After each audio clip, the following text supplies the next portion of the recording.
এই দেখো ঝটপট কুমড়ো শাক ভাজা কিন্তু আমাদের হয়ে গেছে। আমি যেভাবে করলাম সেইভাবে একবার করে দেখো, তারপর থেকে কিন্তু বারবার এইভাবে করে খেতে হবে, খুব সত্যি স্বাদের হয়। একবার আমি বলবো করে খেয়ে দেখ।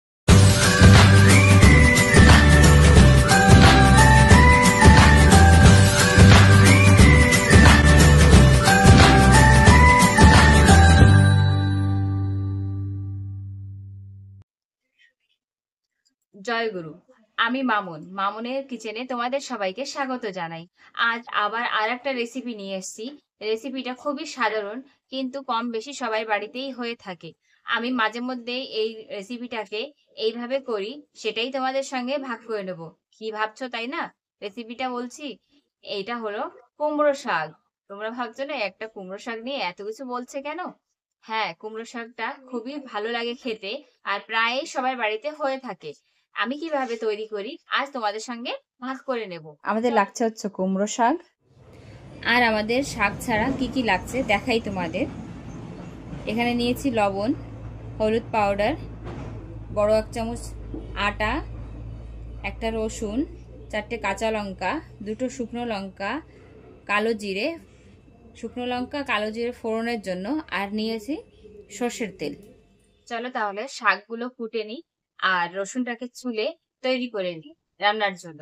তারপর ফিরে আসছি আবার। এই দেখো শাক কেটে ধুয়ে পরিষ্কার করে নিয়েছি, আর রসুন চুলে কুটে নিয়েছি, লঙ্কাগুলোও ফেড়ে নিয়েছি।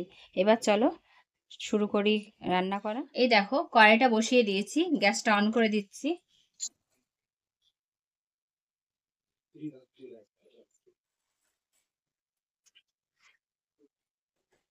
এখন এই খালি কড়ার মধ্যে শাকগুলোকে আমি দিয়ে দেব একে একে।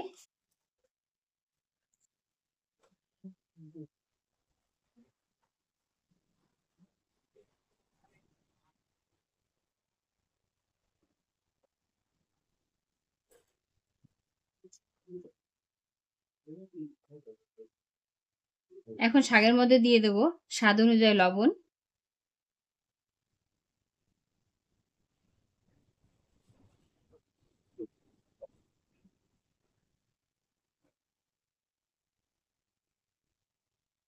হলুদ কিছুটা,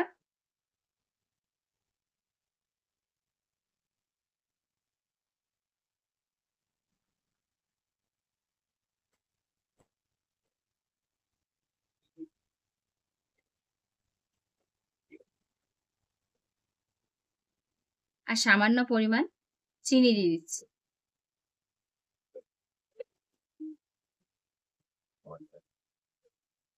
ভালোভাবে মিশিয়ে নেব শাকের সঙ্গে।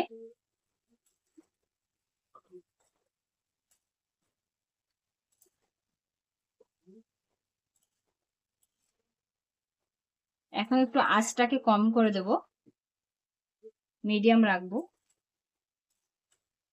মেশানো হয়ে গেছে, এখন ঢেকে রাখবো কিছু সময়ের জন্য। শাকটা নরম হবে তত সময়। হতে থাকুক, ফিরে আসছি। এই দেখো 2-3 মিনিট হয়ে গেছে, এখন উল্টে একটু দেখে নেব।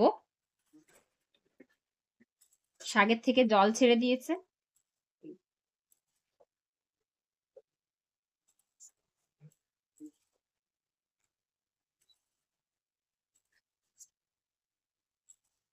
এখন একদম নিভা জলে আর 1-2 মিনিট রাখবো ঢেকে, ডাঁটাগুলো সেদ্ধ হওয়ার জন্য।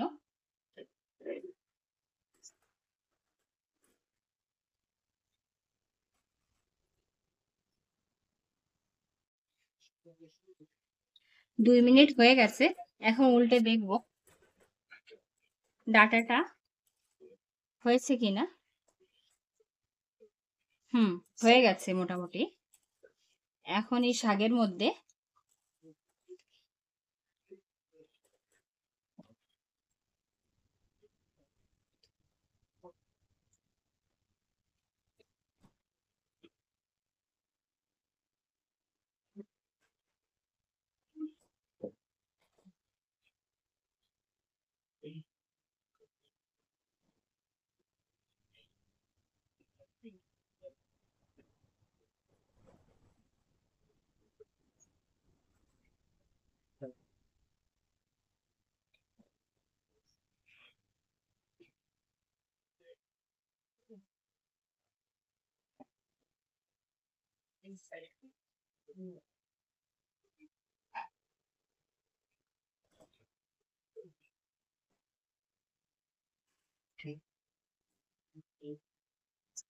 এখন এই শাকের মধ্যে যে আটাটুকু রেখেছিলাম 1 চামচ সেটাকে গুলিয়ে দিয়ে দিচ্ছি।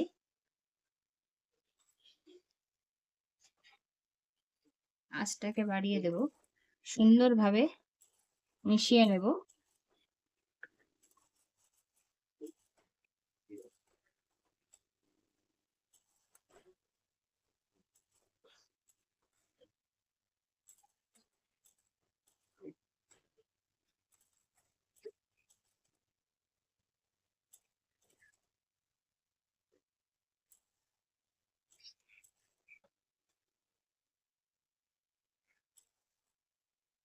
এই ভিজা ভিজা অবস্থায় শাকটাকে নামিয়ে নেব।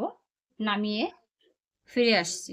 এই দেখো কড়াইটাকে ধুয়ে আবার বসিয়ে দিয়েছি আমি।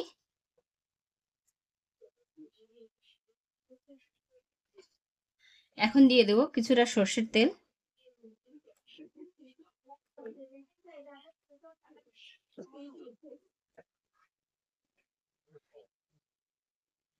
তেলটা গরম হতে থাকুক।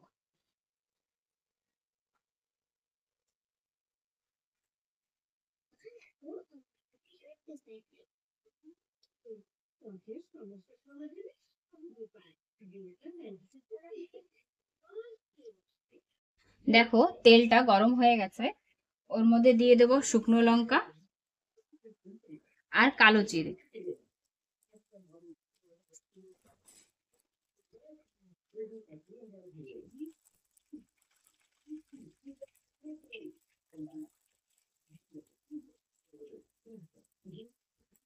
ফোড়নটা লঙ্কাটা ভাজা ভাজা হয়ে গেছে। এখন ওর মধ্যে দিয়ে দেবো কাঁচা লঙ্কা আর রসুন কোটা। কাঁচা লঙ্কাটা তেলের উপরে দিলে খুব সুন্দর একটা গন্ধ ছাড়ে, তাই আমি তেলের উপরেই দিই।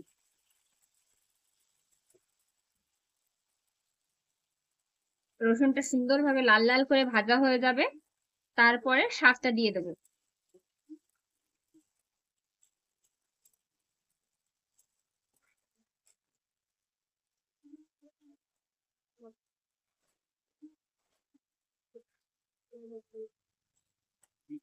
দেখো লাল লাল করে ভাজা হয়ে গেছে।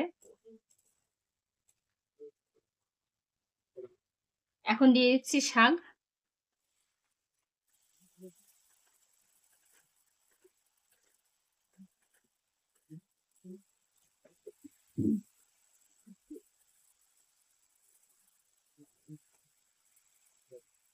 এখন এই শাকটাকে ভালোভাবে সুন্দরভাবে ভাজা ভাজা গন্ধ আসা পর্যন্ত আমি এটাকে ভাজতে থাকবো।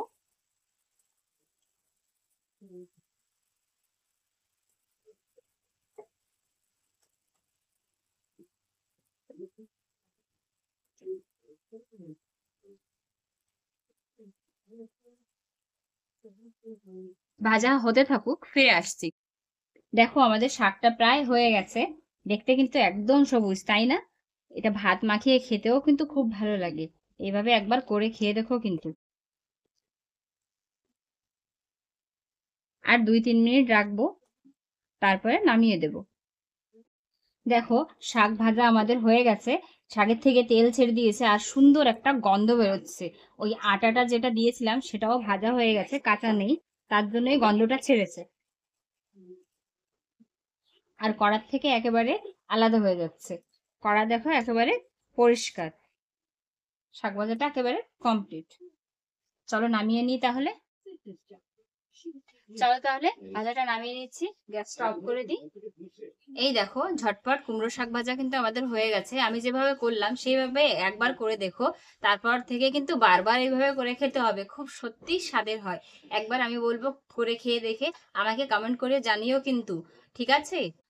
তোমাদের যদি আমার রান্না ভালো লেগে থাকে তাহলে পুরো ভিডিওটা কিন্তু দেখো, দেখে তারপরেই কিন্তু লাইক কমেন্ট শেয়ার আর সাবস্ক্রাইব করো। বেশি বেশি করে শেয়ারও করো কিন্তু। রাধে রাধে।